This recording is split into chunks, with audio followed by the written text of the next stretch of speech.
नमस्कार मित्रों।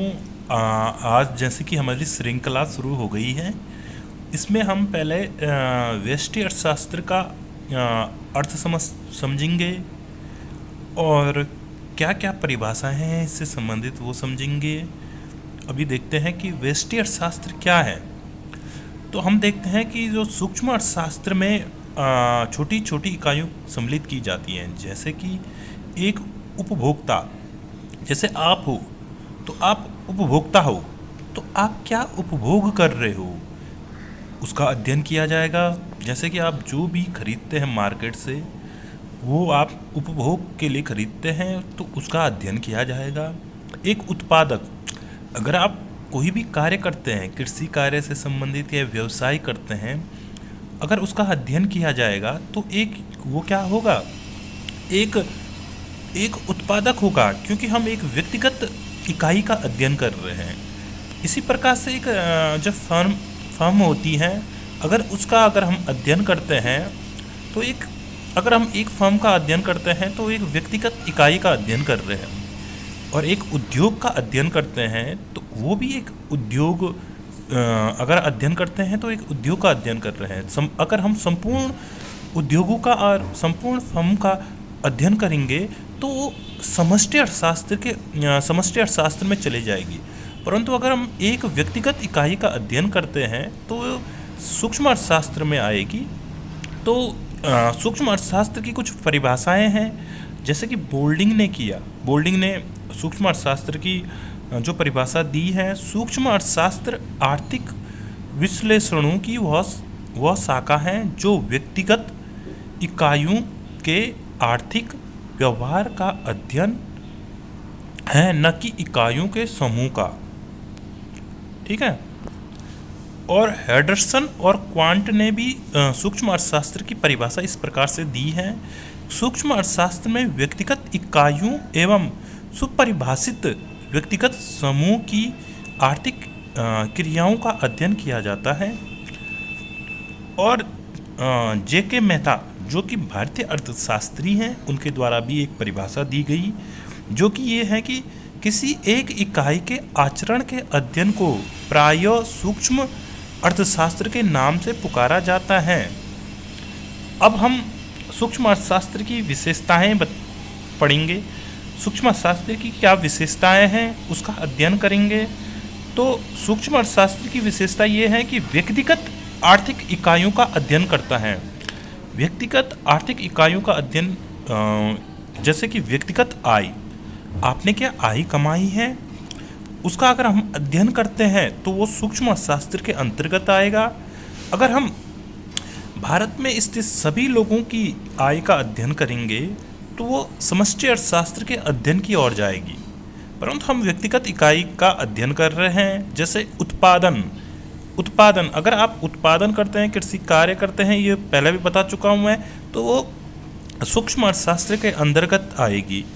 उपभोग, आप क्या उपभोग करते हो, अगर व्यक्तिगत उपभोग के बारे में कहेंगे तो वो क्या आएगी, व्यक्तिगत सूक्ष्म अर्थशास्त्र के अंतर्गत आएगी।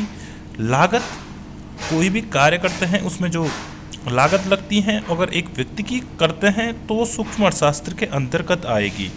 अति सूक्ष्म चरों का अध्ययन करते हैं। अति सूक्ष्म चर का अर्थ ये है कि जैसे कि एक फर्म का अध्ययन करेंगे, एक उद्योग का अध्ययन करेंगे, एक उपभोक्ता का अध्ययन करेंगे, एक उत्पादक का अगर अध्ययन करते हैं तो वो सूक्ष्म अर्थशास्त्र के अंतर्गत आएगी। और यही इसकी विशेषता है, क्योंकि एक व्यक्तिगत इकाई का अध्ययन करती है। और व्यक्तिगत कीमत निर्धारण का अध्ययन, अगर हम देखते हैं तो जो सूक्ष्म अर्थशास्त्र हैं उसमें मांग और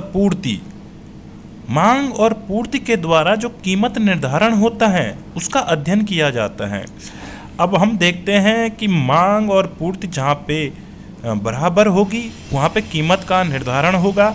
तो हम देखते हैं कि व्यक्तिगत जो मांग और पूर्ति होती हैं, अगर उसका अध्ययन करते हैं हम, तो ये सूक्ष्म अर्थशास्त्र के अंतर्गत आती हैं और यही उसकी विशेषता है। अगर हम देखते हैं तो सूक्ष्म अर्थशास्त्र द्वारा जो समष्टि चर होते हैं उनको हम स्तर मानते हैं। स्तर मानने का तात्पर्य ये है कि जैसे कि समष्टि अर्थशास्त्र में रोजगार होता है, राष्ट्रीय आय होती है, तो उन चीज़ों को हम क्या करते हैं, हम उसको उन चीज़ों को स्तर मान लेते हैं, तभी हम सूक्ष्म अर्थशास्त्र का अध्ययन कर पाते हैं। अगर हम उन चीज़ों को हम स्तर नहीं मानेंगे तो हम सूक्ष्म अर्थशास्त्र का अध्ययन नहीं कर पाएंगे। तो उन चीज़ों का अध्ययन करने के लिए हमें सूक्ष्म अर्थशास्त्र का अध्ययन करने के लिए हमें समष्टि चरों को स्तर मानना होता है। व्यष्टि अर्थशास्त्र समस्याओं के निदान में कीमत, यंत्र अथवा मांग और पूर्ति बलों की क्रिया निर्णायक होती हैं। आप देखते हैं कि जो कीमत यंत्र होता है, कीमत यंत्र जो यंत्र होता है वो होता है मांग और पूर्ति। मांग और पूर्ति जहाँ पे बराबर होगा वहाँ पे प्राइस मूल्य निर्धारित होगा। इसी वजह से समष्टि अर्थशास्त्र को कीमत सिद्धांत के नाम से भी जाना जाता है, क्योंकि मांग और पूर्ति के द्वारा कीमत का निर्धारण होता है। हम देखें तो सूक्ष्म अर्थशास्त्र का क्षेत्र और उसकी शाखाएं, हम देखते हैं कि जो सूक्ष्म अर्थशास्त्र के जो क्षेत्र और शाखाएं हैं वो है वस्तु की कीमत निर्धारण सिद्धांत। हम वस्तु की कीमत किस प्रकार से निर्धारित करते हैं उसका सिद्धांत, उसकी क्षेत्र है और शाखाएं हैं, जो कि मैंने पहले भी बताया है। जो कीमत निर्धारण होता है वो मांग और पूर्ति, जो मांग और पूर्ति, मांग पक्ष में हम देखते हैं उपभोक्ता को, जो हम हैं, जो आप उपभोग कर रहे हो उसको मांग पक्ष में देखेंगे, और पूर्ति पक्ष में हमें पूर्ति कौन करता है वस्तुओं का, वो उत्पादन करता है। उत्पादक जो होगा वो लगान लेगा। तो उसी हिसाब से मांग और पूर्ति के द्वारा कीमत निर्धारण होता है। और साधन कीमत निर्धारण, वस्तु उत्पादन में प्रयोग उत्पत्ति के साधनों को कीमत निर्धारण, जो वस्तु उत्पादन में करते हैं साधन होते हैं श्रम, पूंजी, उद्यम, और जो साहसी होते हैं उनका साधनों की कीमत निर्धारण, उनका क्या कीमत होगा, उनको क्या पुरस्कार मिलेगा, क्या वो मिलेगा, रेवेन्यू मिलेगा, तो उसका अध्ययन भी हम साधन कीमत निर्धारण में करते हैं। आर्थिक कल्याण का सिद्धांत, वस्तुओं का आवंटन आर्थिक कल्याण प्राप्त करता है। अगर हम देखते हैं तो वस्तुओं का जो निर्धारण आवंटन होता है वो इस प्रकार से हो कि धन का केंद्रण अमीरों की ओर न हो, धन का केंद्रण समान हो, सभी के लिए इसका लाभ मिले। इसके लिए आर्थिक कल्याण के लिए वस्तुओं का आवंटन इस प्रकार से होना चाहिए कि सभी को आर्थिक लाभ मिल सके। तो इस हिसाब से आर्थिक कल्याण का सिद्धांत भी हम सूक्ष्म अर्थशास्त्र की शाखा है और क्षेत्र है, इसके द्वारा हम अध्ययन करते हैं। और जो सूक्ष्म अर्थशास्त्र है उसके जो पार्ट होते हैं, अभी हमने इसकी शाखाएं पढ़ी, तो उन्हीं शाखाओं को अगर हम विस्तृत रूप से देखेंगे तो वस्तु की कीमत सिद्धांत, तो वस्तु की कीमत सिद्धांत मैंने आपको पहले भी बता रखा है कि मांग का सिद्धांत होता है। मांग का सिद्धांत, मांग कौन करता है, मांग उपभोक्ता करता है। लगान, उत्पादन का सिद्धांत, उत्पादन कौन करेगा, जो उत्पादक होगा, तो उसको क्या लगान मिलेगा, उसका जो सिद्धांत है उसकी वो शाखाएं हैं। अगर हम देखेंगे साधन की कीमत सिद्धांत, साधन की कीमत सिद्धांत में आएगा वितरण का सिद्धांत। वितरण इस प्रकार से हो, वितरण जैसे मजदूरी किस प्रकार से दी जाए, लगान क्या दिया जाए, ब्याज क्या हो, लाभ क्या मिले। तो जो साधन की कीमत हो वो किस प्रकार से वितरित हो, तो उसको मजदूरी को क्या मिले, लगान को क्या दिया जाए, ब्याज कितना हो और लाभ कितना हो, उसको भी हम व्यष्टि अर्थशास्त्र की शाखाओं के अंतर्गत पढ़ते हैं। और हम आर्थिक कल्याण, धन का वितरण इस प्रकार से हो कि अमीरों के पास ही अधिक धन न जाए, इसके लिए सरकार को इस प्रकार से धन का आवंटन करना चाहिए कि सभी को उसका लाभ मिल सके। अगर हम देखते हैं तो सूक्ष्म अर्थशास्त्र के अध्ययन का क्या महत्व है, इस पे हम अगर देखते हैं तो सूक्ष्म अर्थशास्त्र के ज्ञान के संपूर्ण अर्थशास्त्र के ज्ञान के लिए आवश्यक, अगर हम देखते हैं तो व्यक्तिगत इकाइयों के द्वारा ही हम संपूर्ण अर्थव्यवस्था का अध्ययन कर सकते हैं। अगर हमें शरीर के एक अंग की जानकारी हो तभी हम शरीर के पूरे अंगों के बारे में बता सकते हैं। तो इसलिए हमें शरीर के पूरे अंग के बारे में जानकारी होने के लिए प्रत्येक अंग की हमें जानकारी होनी चाहिए। तो इसीलिए हम सूक्ष्म अर्थशास्त्र के द्वारा ही हम संपूर्ण अर्थव्यवस्था का अध्ययन कर सकते हैं। तो इसमें ये महत्वपूर्ण है। आर्थिक समस्याओं के निर्णय में सहायक, आर्थिक समस्याओं के निर्णय में सहायक इस प्रकार से है कि कीमत और वितरण, कीमत का निर्धारण कहाँ पे हो, वितरण किस प्रकार से हो कि सभी का कल्याण हो सके, और आर्थिक नीति के निर्धारण में सहायक, आर्थिक नीतियाँ किस प्रकार से बने जो कि सभी का कल्याण हो। व्यवहारिक अर्थशास्त्र के ज्ञान में सहायक, व्यवहारिक हम किस प्रकार से अपने जीवन में आर्थिक क्रियाएं करते हैं। प्रत्येक व्यक्ति अपने घर का बजट बनाता है, प्रत्येक व्यक्ति अपने व्यक्तिगत जीवन का बजट बनाता है। जैसे कोई कंपटीशन की तैयारी करता है तो देहरादून में आ रहा है तो वो अपना एक बजट फिक्स अमाउंट घर से मिलती है तो उसी के अनुसार वो खर्च करता है। तो व्यक्तिगत बजट निर्धारण करता है। तो इसी हिसाब से ये सहायक होता है, व्यक्तिगत व्यवहारिक जीवन में ये सहायक होता है। और पूंजीवादी प्रणाली की कार्य प्रणाली में के ज्ञान में सहायक, कीमत यंत्र।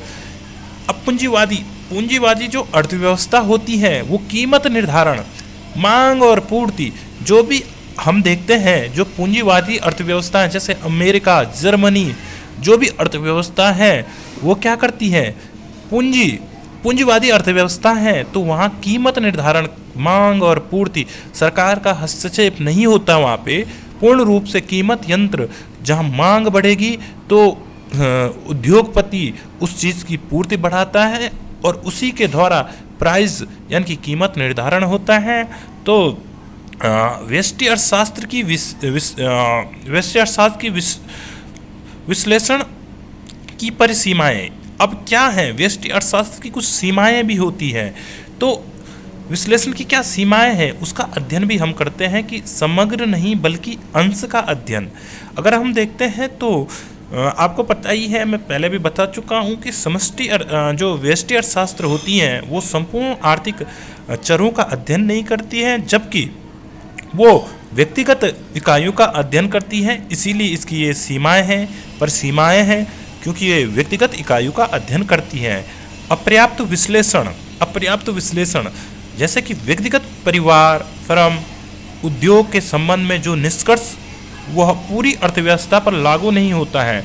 हम देखते हैं कि अपर्याप्त विश्लेषण में अगर हम देखें तो अगर आपके द्वारा अगर धन का संचय यानी कि आप किसी धन को अगर रोकते हो तो अगर सभी अर्थव्यवस्था में सभी लोग अगर धन का संचय करने लगे तो बैंक करप्ट हो जाएंगे, आर्थिक क्रियाएं नहीं चलेंगी। तो इसलिए क्या होता है कि जो व्यक्तिगत इकाई के लिए सत्य हो वो जरूरी नहीं है कि संपूर्ण अर्थव्यवस्था के लिए वो सही हो। इसलिए जो व्यक्तिगत अगर सभी लोग बचा लें तो वो निवेश कौन करेगा, अर्थव्यवस्था में निवेश नहीं होगा तो डिमांड नहीं होगी, डिमांड के लिए निवेश की आवश्यकता जरूरी है। तो अवास्तविक मान्यता पर आधारित अगर हम देखते हैं तो पूर्ण रोजगार वास्तविक जगत का तथ्य नहीं है, क्योंकि सभी को रोजगार मिले ये जरूरी नहीं है। तो ये वास्तविक मान्यता नहीं है, इसीलिए इसकी आलोचना की गई है क्योंकि इसकी ये सीमा है। अगर हम देखते हैं तो मुक्त व्यापार के विचार पर आधारित मुक्त व्यापार, हम देखते हैं वर्तमान में सरकार की भूमिका आर्थिक जगत में अनिवार्य हो गई है। हम मांग और पूर्ति के द्वारा कीमत निर्धारण करते हैं वो जरूरी नहीं है। हम देखते हैं कि जो द्वितीय आर्थिक मंदी आई थी, तो उसमें भी जब कीन्स के द्वारा अपना रोजगार सिद्धांत दिया गया था, उसमें उसके द्वारा भी सरकार के द्वारा मार्केट में अपना हस्तक्षेप करने की बात कही गई थी, जिससे कि आर्थिक मंदी से उबरा जा सके। तो उनके द्वारा जो एग्रीगेट डिमांड की बात कही गई थी वह ज़रूरी है, क्योंकि निवेश जो भी निजी उद्योगपति होते हैं वो लाभ कमाने के लिए निवेश करते हैं। अगर उनको लाभ नहीं मिलेगा तो वो निवेश नहीं करेंगे। तो इसलिए अगर मंदी की स्थिति है तो निवेश गवर्नमेंट करेगा। क्यों करेगा? क्योंकि उसको लाभ ना हो पर अर्थव्यवस्था को उभारने के लिए उसको निवेश करना पड़ेगा। तो मुक्त व्यापार के लिए इसमें ज़रूरी है कि सरकार का हस्तक्षेप भी हो। तो इसलिए इसके लिए सरकार को भी अपना वो करना चाहिए। ठीक है। सूक्ष्म अर्थशास्त्र अर्थव्यवस्था की 3 केंद्रीय समस्याओं का समाधान करते हैं। क्या, कैसे और किसके लिए उत्पादन किया जाए। क्या उत्पादन किया जाए, क्या उत्पादन किया जाए, कैसे उत्पादन किया जाए, कैसे उत्पादन किया जाए और किसके लिए उत्पादन किया जाए। इन समस्याओं का अध्ययन भी हम सूक्ष्म अर्थशास्त्र के अंतर्गत करते हैं। जो आर्थिक क्रियाओं के अध्ययन के संदर्भ में जो आय सर्जन करने वाली सभी आर्थिक क्रियाएं हैं, किंतु सभी आर्थिक क्रियाएं आवश्यक रूप से आय सर्जित करने वाली नहीं होती हैं। मतलब आप ये देखते हैं कि आय जो सर्जित नहीं करती है वो भी आर्थिक क्रियाएं हो सकती हैं। ठीक है। माइक्रो शब्द ग्रीक भाषा से लिया गया है, ये आपने ध्यान रखना है। आर्थिक क्रियाओं के अध्ययन के संदर्भ में ही नॉर्वे के प्रसिद्ध अर्थशास्त्री रेगनर फिशर ने अर्थशास्त्र को 2 प्रमुख शाखाओं में बांटा। तो हम कह सकते हैं कि व्यष्टि और समष्टि अर्थशास्त्र की जो 2 शाखाओं का विकास किया वो आपके रेगनर फिशर ने किया। अर्थशास्त्र चयन का तर्क प्रस्तुत करता है, यह कथन रॉबिन्सन का है। उपभोक्ता व्यवहार का अध्ययन सूक्ष्म अर्थशास्त्र में किया जाता है। उपभोक्ता का जो व्यवहार होता है उस सूक्ष्म अर्थशास्त्र के अंतर्गत किया जाता है। अर्थशास्त्र की कभी वास्तविक विज्ञान होता है और कभी आदर्श विज्ञान, यह कथन आपका फ्रीडमैन का है। फ्रीडमैन आपका मुद्रा से संबंधित जब हम पढ़ेंगे तो इसके बारे में अध्ययन करेंगे। और विशिष्ट अर्थशास्त्र के क्षेत्र में उपभोग, उत्पादन, विनिमय और वितरण सम्मिलित किए जाते हैं। हमें पता ही है उपभोग कैसा हो, उत्पादन और विनिमय और वितरण से संबंधित जो भी क्रियाएं होती हैं वो सूक्ष्म अर्थशास्त्र के अंतर्गत किए जाते हैं। लोक वित्त, बैंकिंग, विदेशी विनिमय और अंतर्राष्ट्रीय व्यापार आदि से संबंधित समस्याएं सूक्ष्म अर्थशास्त्र में नहीं आती हैं, क्योंकि ये जो चीज़ें हैं वो समष्टि अर्थशास्त्र के अंतर्गत हैं। लोक वित्त, बैंकिंग और विदेशी विनिमय अगर आप देखेंगे, अंतर्राष्ट्रीय व्यापार अगर देखेंगे तो इस व्यष्टि अर्थशास्त्र के अंतर्गत नहीं, जबकि समष्टि अर्थशास्त्र के अंतर्गत आती है। प्रोफेसर सुल्ज के अनुसार सूक्ष्म अर्थशास्त्र मुख्य यंत्र कीमत सिद्धांत है। अगर हम देखते हैं तो सूक्ष्म अर्थशास्त्र का मुख्य जो केंद्र बिंदु है वो आपका कीमत यंत्र है। उसी के द्वारा ही सूक्ष्म अर्थशास्त्र का अध्ययन किया जाता है। धन्यवाद। ऐसे ही आप बने रहें।